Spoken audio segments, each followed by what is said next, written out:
Hello guys, welcome है मेरे vlog में। आज बेसिकली मैं जा रही हूँ अपना एग्ज़ाम देने, जो कि मेरा कॉलेज एग्ज़ाम है। एंड मेरा जैसे लास्ट में था, मैं जो एग्ज़ाम देने गई थी वो कॉम्पिटिटिव एग्ज़ाम था। एंड मुझे पता था, मतलब I am first damn sure मेरा उसमें नहीं होगा। बट इस बार क्योंकि ये कॉलेज एग्ज़ाम है तो इसका लेवल इतना टफ़ नहीं होता है कि उसको मतलब मैं अच्छे से कर नहीं सकती। तो मैं इसमें श्योर हूँ कि मेरा अच्छा ही एग्ज़ाम जाएगा। बेसिकली मैं जा रही हूँ अपने एग्ज़ाम को देने के लिए। एंड क्योंकि जिस सब्जेक्ट को मैंने लिया है वो जिस एरिया में मैं रहती हूँ वहाँ से वो कॉलेज थोड़ा सा दूर है, जिस वजह से मुझे जो है मॉर्निंग में ही, अर्ली मॉर्निंग में ही जो है निकलना पड़ गया है। इवन जो है मतलब सनराइज़ भी ठीक से नहीं हुआ है, या कह सकते हैं ऑलमोस्ट हो गया है। तो उस टाइम ही मुझे जो है अपने कॉलेज के लिए निकलना पड़ा है। और ये कॉलेज मेरा जो है मेरे घर से, जिस क्योंकि मेरा सब्जेक्ट डिफरेंट था तो वो मेरे जो नियर के कॉलेजेस थे वहाँ पे वो सब्जेक्ट नहीं था। तो उसके लिए मुझे जो है काफ़ी दूर मुझे फॉर्म पुट करना पड़ा है, फिल करना पड़ा है। और मैं अब मेरा सेंटर भी दूर आया है तो मुझे जो है सेंटर के लिए जाना पड़ रहा है। लेकिन इस सफ़र में सबसे खूबसूरत ये है कि एक तो मेरा पेपर है, दूसरी बात जिस वे से मैं इधर से जाती हूँ वो इतना ब्यूटीफुल है, इतना ब्यूटीफुल है। मतलब नेचर क्या होता है, विलेजेस क्या होते हैं, और जो कम भीड़ भाड़ वाला इलाका होता है वो कैसा होता है ये इसमें दिखता है। मतलब जो रिलीफ और पीस मिलता है ये इंट्रोवर्ट्स ही जान सकते हैं, या कह सकते हैं इंट्रोवर्ट्स को जो सबसे ज़्यादा पसंद आ जाए कुछ ऐसा इलाका है या ऐसा एरिया है। बेसिकली मैं इंट्रोवर्ट एंड एक्सट्रोवर्ट दोनों हूँ। एक्सट्रोवर्ट मैं अकॉर्डिंग टू पर्सन ही होती हूँ, जैसे कोई बहुत मेरे क्लोज़ होता है तो उसके लिए ही मैं एक्सट्रोवर्ट हूँ। अदरवाइज़ मैं सब कुछ अपने तक ही रखती हूँ। Basically I am introvert, I am not into sharing my feelings with anyone और everyone whatever that. As a introvert ये मुझे बहुत ही पीसफुल मिला है, क्योंकि जहाँ मैं रहती हूँ इतना केओटिक है। साथ में जो घर में भी थोड़ा-सा एक होता है कि जैसे वर्क प्लेस पे हो गया, इतना वर्क वर्क वर्क इतना प्रेशर रहता है कि वहाँ से निकल के एक ऐसी जगह जो कि काफ़ी पीसफुल हो तो मेरे लिए बिल्कुल एक हेवन जैसी फीलिंग ही होती है ऑलमोस्ट।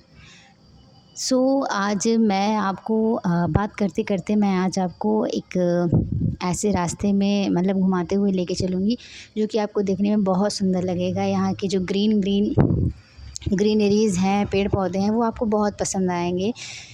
आप इसको मेरी बातें सुनते-सुनते, झटपट मेरी बातें सुनते-सुनते आप जो है इस नज़ारे का मज़ा लीजिए।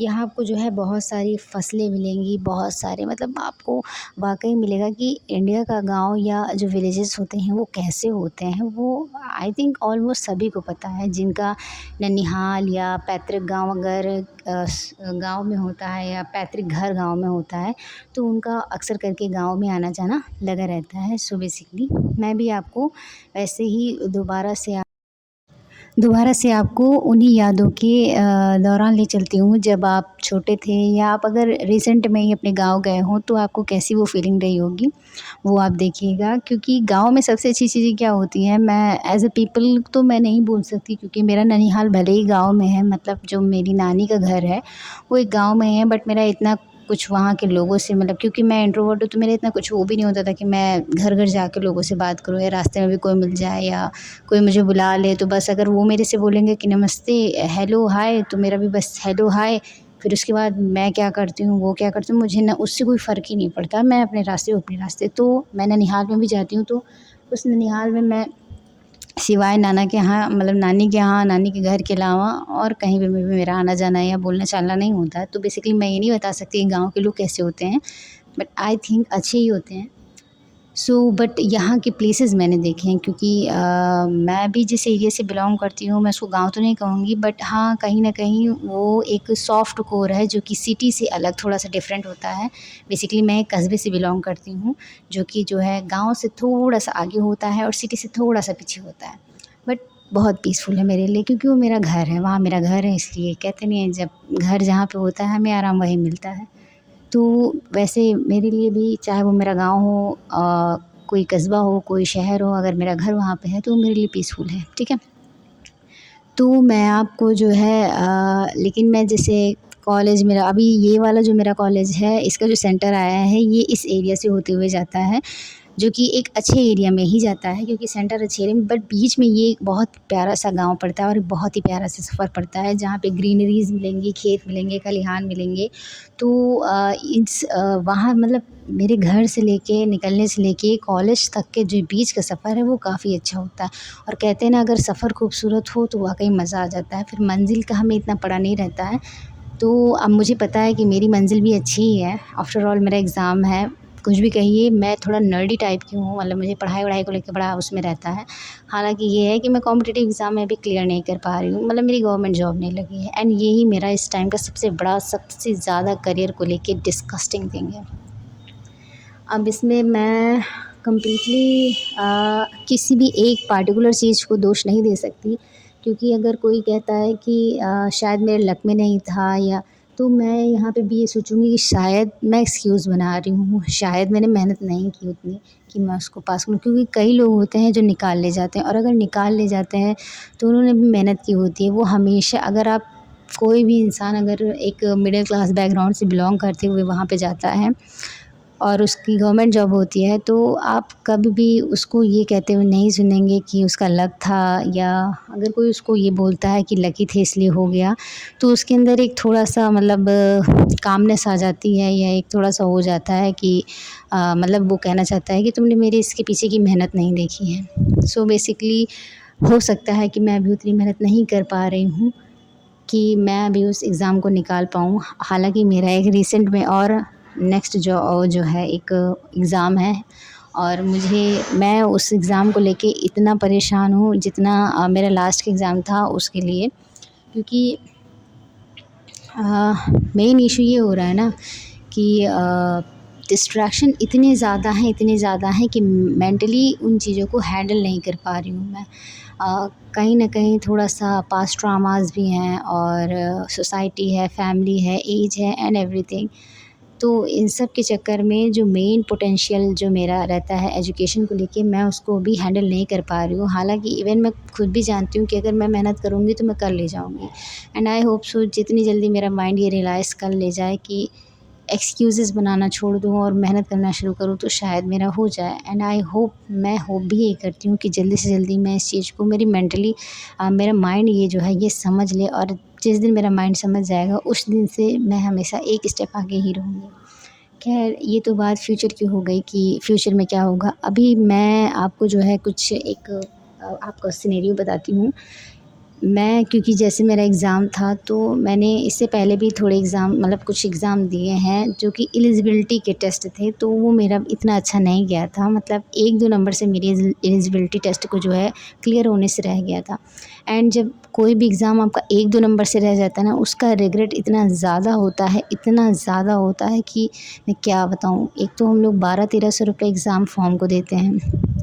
किसी-किसी में तो 2-2 हज़ार रुपए पड़ जाते हैं, और उसके बाद जब हमें पता चलता है कि हम 1-2 नंबर से रह गए, तो वो रिग्रेट उससे भी ज़्यादा होता है जो कि फ़ेल होने से होता है। मान लेते हैं अगर मैं फ़ेल भी होती हूँ और लटक गई, तो उसमें भी अगर बहुत ज़्यादा नंबर से होता है, तब भी मैं ये कह सकती हूँ कि मैंने पढ़ा ही नहीं, मेहनत ही नहीं की, इसलिए मुझे ये रिज़ल्ट मिला।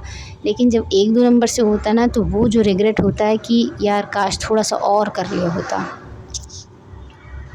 वो रिग्रेट कहीं न कहीं हमें अंदर से हमको खा जाता है। सो मेरे साथ ऑलवेज़ ऐसा ही रहा है। अब मैं पता नहीं यूनिवर्स मुझे कुछ सिखाना चाहती थी, भगवान कुछ सिखाना चाहते थे, या मैं ऐसे ही डिसीज़न में हूँ, या मेरी मेहनत में कहीं कमी है। एंड आई थिंक कहीं न कहीं मैं ये जानती हूँ कि मेरी मेहनत में कमी थी, और मेबी है।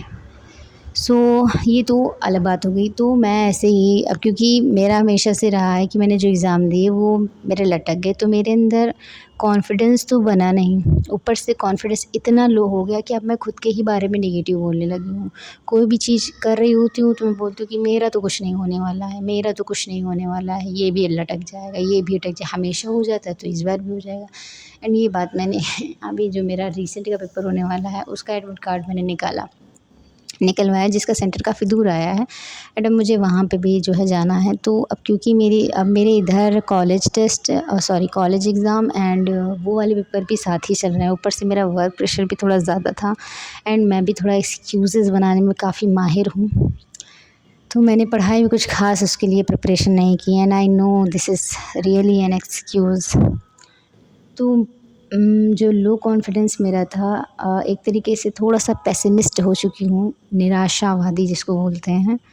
निराशा इतनी ज़्यादा है कि ज़रा सी भी पॉज़िटिविटी नहीं रहती है और एक एक मेन इश्यू ये हो रहा है ना कि जैसे मैं तैयारी करती हूँ, पढ़ती हूँ कुछ तो मैं उसको भूल जाती हूँ, थोड़े ही टाइम उसको भूल जाती हूँ एंड जैसे उसको मैं रिविज़न करने बैठती हूँ, जब मुझे पता चलता है कि मैं उसको भूल गई, तो वो जो एक पेन होता है ना इनरली और वो जो लो कॉन्फिडेंस ऑलरेडी पहले से हो रखा है कि मेरा पेपर नहीं हो पाता है, मैं नहीं कर पाती अच्छा, मैं नहीं कर पाती अच्छा, मैं तो मैंने सब कुछ बर्बाद कर दिया। वो और भी उसको एनहांस कर देता है और भी बढ़ा देता है और मैं सीधा अधर में चली जाती हूँ। तो इसी को लेके मैंने अपने भाई को बोल दिया कि ये भी लटक जाएगा, तो मेरा भाई बोल देता उसने फिर मेरे को जो है उसने थोड़ा-सा स्ट्रिक्टली उसने बोला, हालाँकि वो मुझसे काफ़ी छोटा है, बट उसने मुझे बोला कि मतलब मैं हमेशा क्यों जैसे ही मैं मतलब वो मेरे को बोलता है कि तुम पेपर देने से पहले ही कैसे मतलब जान जाती हो कि तुम्हारा नहीं होगा, इतनी नेगेटिव क्यों हो तुम? एंड एक पल के लिए मुझे थोड़ा-सा मतलब ऐसा हुआ कि हाँ, सच बात है, मैं इतनी नेगेटिव क्यों एंड शायद मैं जानती भी थी कि मैं इतनी नेगेटिव क्यों हूँ क्योंकि पास्ट एक्सपीरियंसेस कुछ ऐसे रहे हैं कि पेसिमिस्ट मैं बन गई। हालाँकि मेरा सब्जेक्ट भी ऐसा है कि मुझे इसी बारे में समझने को मिलेगा कि लाइफ़ चेंजेज़ ऐसे क्यों होते हैं, सफ़रिंग की वजह से इंसान कैसा हो जाता है। ख़ैर चलते-चलते सफ़र करते-करते मेरा ऑलमोस्ट जो है सफ़र पूरा हो चुका है एंड मैं फाइनली अपने कॉलेज में आ चुकी हूँ एंड मेरा जो कॉलेज टाइम है वो भी उसमें अभी भी 1 घंटे बाकी हैं। एंड इसके बाद जब मैं कॉलेज पहुँच चुकी हूँ तो आई होप आपने मेरी बातें सुनी होंगी एंड मैं ऐसे ही डेली व्लॉग्स पोस्ट करना चाहती हूँ एंड अगर मुझे टाइम मिलेगा तो शायद मैं करूँगी। क्योंकि मेरी भी लाइफ़ कुछ ऐसी है कि मुझे ज़्यादा कहीं आने-जाने का मन नहीं रहता है या टाइम नहीं मिलता है, बट फिर भी मैं कोशिश करूँगी कि मैं कुछ ना कुछ पोस्ट करती रहूँ। सो मेरा सफ़र ऑलमोस्ट होने वाला है एंड मैं फाइनली कॉलेज में पहुँचने वाली हूँ एंड कॉलेज में पहुँचने क्योंकि अब मुझे थकावट हो रही है तो मुझे ज़रूरत है 1 कप चाय की एंड उसके साथ कुछ ब्रेकफ़ास्ट भी मिल जाए एंड मैं जानती हूँ जहाँ मेरा कॉलेज है उसके नियर एक होटल है अच्छा-सा, जहाँ मुझे कॉलेज में जिस होटल में मुझे चाय एंड नमक पानी मिल जाएँगी ईज़िली, नमक पानी, समोसे ईज़िली मिल जाएँगे। सो फ़र्स्ट ऑफ़ ऑल मैं वहाँ जाऊँगी और सबसे पहले इसी चीज़ की जो है ऑर्डर करूँगी कि मुझे 1 कप चाय मिल जाए क्योंकि कुछ भी हो चाय तो रिलीफ़ है ना। मेरी इतनी हेक्टिक केओटिक लाइफ़ में, केओटिक डे में और ये सब जो भी होता है इसमें एक चाय ही मेरा सुकून होती है, पर्सनल सुकून होती है। सो बस अब हम कॉलेज पहुँचने वाले हैं एंड फाइनली हम कॉलेज पहुँच चुके हैं एंड मैं उस होटल में भी आ गई हूँ जहाँ मुझे चाहिए मेरा टी एंड नमक पारे, मेरी चाय और नमक पारा जो कि मुझे मिल चुके हैं। सो बाय बाय।